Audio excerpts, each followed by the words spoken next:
Good morning, Your Honorable President of the European Parliament, Your Honorable Members of the European Parliament, representatives of the Green Parties of Europe and the EcoGreens. I would like to thank you for the opportunity to address you today and for your valued time and attention to very important issues. I am privileged to be speaking on behalf of sustainable water management in Greece. Please allow me to introduce myself. My name is Erin Brockovich. I am here today to speak about two issues in particular, but they have a very common denominator, and that would be water.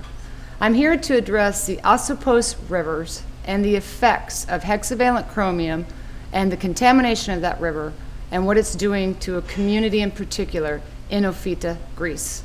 I'm also here to address today some of the mining issues and contamination involving the island of Milos, Greece. I learned of groundwater contamination in the Asopos River affecting a community in Ofita, Greece via the email.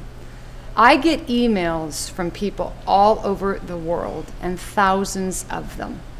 Several concerned mothers had contacted me about ill children in the town of Ofita, Greece. And they were concerned because the mayor of that community and municipalities had put out a notice not to drink the water, that it had been contaminated with what they called the chromium devil. I'm very familiar because of the now infamous case that happened in Hinckley, California regarding industry and a contamination of chromium-6. So immediately I wanted to help the community, and I started talking back and forth with these mothers. I got involved with a friend, and we started looking at some satellite images of this river and its location to this community, because the river provides water. All these people's wells are up on the river. And I was struck at some of the first satellite images that I saw of the river and this community. And we could see that the river was actually running a deep red.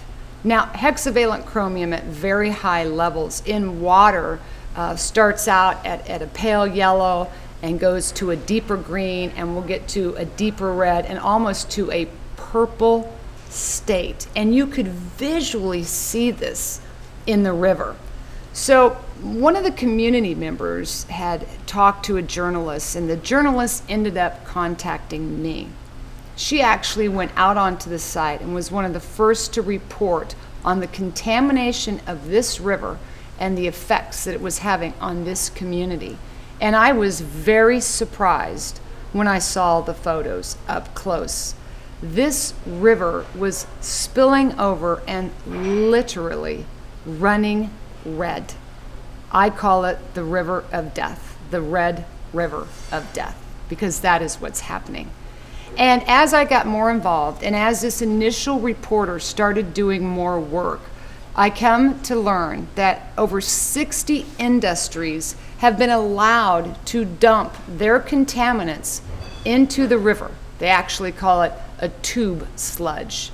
And then the municipalities of the town of Ofita, Greece started releasing some test results to me, and I was very taken back at the levels of hexavalent chromium that were being found in wells in this community. And those levels were as high as 100 parts per million. I'm not the scientist. I'm an advocate for protection of public health and safety. But I do want to just share with you, here in the United States of America, when we monitor chromium, and not specifically hexavalent chromium, but chromium in groundwater contamination, 0.05 ppm or 50 parts per billion is a regulatory standard that we look at, and anything that exceeds that would warrant further investigation. When I was involved in the now famous case, the Pacific Gas and Electric versus the people of Hinckley, California, the hexavalent chromium levels that we ultimately found in the area and in some people's wells were 20 parts per million. That's 400 times the standard. Here in Greece and in this community in Inofita, levels at 100 ppm, that's quite significant and actually quite alarming, especially when the community is reporting back to me that the children are sick, that their water is a funny color, that their cancer rates have gone from almost nothing to supposedly around 30% today. And no one is taking any precautionary measures to stop the contamination from happening. But as it's happened, they've done nothing to provide clean drinking water to these people. After having learned of some of the problems in and around the area in Inofita, and clearly after having learned what some of the levels of hexavalent chromium was, I became really very concerned. I was so involved with the community in Hinckley, California, that had been impacted by hexavalent chromium and the effects that it can cause at levels ranging between 10 and 20 ppm, let alone seeing what the levels were in Inofita, that a community was clearly in harm's way. So I made a couple of phone calls to some friends of mine with the United Nations in New York, and they put me in touch with a group called Friends of the Earth. They were wonderful to work with. They responded very quickly. They networked into Greece, and very soon I started getting emails from the media who was beginning to cover the story, was concerned about the community. I received letters from the mayor in Inofita, Greece, and his concern. I received invitations to come over to the site. I had engineers contacting me. I had universities contacting me, and there seemed to be more awareness about a situation now, and a group of agencies willing to help. And the most important emails that I got, and probably why I'm here speaking to you today, and that is from the people of Inofita, Greece. And I brought some of the emails, and I don't have enough time today to go over them with you. But I hope that through this tape, you can hear me and you can believe when I tell you that men and women and children in Inofita, Greece are suffering. They are scared. They are concerned. They are not getting answers, and they don't know where to turn. They are not being provided clean drinking water. Nobody is taking a look at their children and their health, and they don't know what to do. I'm not here today about me. I am here today as a spokesperson on behalf of those people who have contacted me. And change for them will begin with you. So my plea today to you is to have open minds, open ears, and open hearts to a situation that is occurring in Greece that I feel is a humanitarian crisis. People are suffering, people are being poisoned, nothing's being done, and the degradation that is happening to the river and to the environment is a disaster. Unfortunately, my plea today isn't just about a situation in Inofita, Greece. There is another situation in Greece, Milos, Greece. The island has been heavily damaged from mining. The groundwater is ruined, the soils are ruined, the earth has been destroyed there. Mining is so destructive and can rape the land, and it leaves people in dire straits. The community and the citizens and the people of Milos, Greece are suffering as well. Health effects are on the rise. People are sick. Groundwater is contamination, and that beautiful island has been destroyed. Again, I will ask you today, awareness is key. And if this is the first time you're learning something about the situation in Inofita, Greece, and now another situation in Milos, Greece, these people need your help.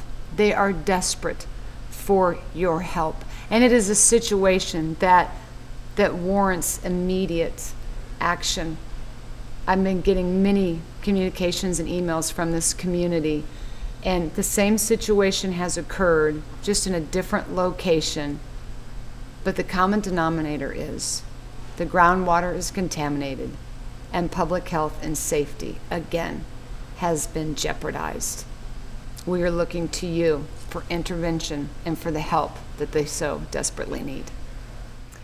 I'm really hopeful, as you become aware through this videotape today of the situation in Greece, that you, as a governmental body, as the European Parliament, can begin to make necessary provisions to clean up this river and to provide clean drinking water to this community. I know, and I'm sure you know, it is not going to be an easy task, but we can't even begin to address the situation without you. You hold the power to make changes to agencies in that area and implement rules and regulation and laws and oversight that will protect public health and safety and preserve the beauty of the river and that land and a gift that we have all been given. And one of the first steps will be you allowing agencies to have funding to get on the ground, to go door to door, to learn what is happening to your people, to that river, to your water, to your environment. So while I understand it is a big task, it is one that I believe you can meet. Awareness is key. It will be a difficult task that lies ahead of you, but it's one that I know can be accomplished. When all of us work together on the same page, for the same cause, for the right reason, we can make things happen. We have become so advanced, so technically advanced, so empowered, so much more aware that I don't think there's anything that could stop us now from cleaning up that river, from preventing it from happening again in the future. Each time I hear from communities such as the one in Enofita, Greece, I can't help but stop and think about the community in Hinckley, California, a case that I got involved with 18 years ago. I can't help but stop and think of the movie in 2000 that came out, and the problems continue to go on. And when I do look back on that now famous case and the film, and I look at Enofita, Greece, I have to tell you that when we embarked upon this case, we had no idea what the outcome would be. Do you really think that we thought the case would settle for $333 million and that somebody would make a movie about it and, oh yeah, Julia Roberts would star in it? That never crossed our mind. We never let fear, we never let greed ever stand in our way. There was never any agenda. We only started the process and did what we did because it was simply the right thing to do. That is all I'm asking today on behalf of those people, that we just simply do the right thing by public health and safety and let nothing stand in our way. There is a community out there that is looking to you, that is pleading of you to take the powers that you have and do the job that you have been given and help them get clean drinking water. Help them address the health concerns that they have and their children with cancer, and begin the process of not only cleaning up the river and that environment, but begin a process of change, one where we have better oversight and a better handle on what industry and companies are doing. I'm not asking you to just get rid of them. Nobody is. But there has to be a better way where we can monitor and regulate and enforce what it is that we are doing so that all of us enjoy the greatest gift that we have: good health and a beautiful earth. I thank you very much for your time, and it has been an honor and a privilege to speak with you today, an honor and a privilege to help the people in Inofita, Greece, and I look forward to my visit to the area very soon. Again, thank you very much.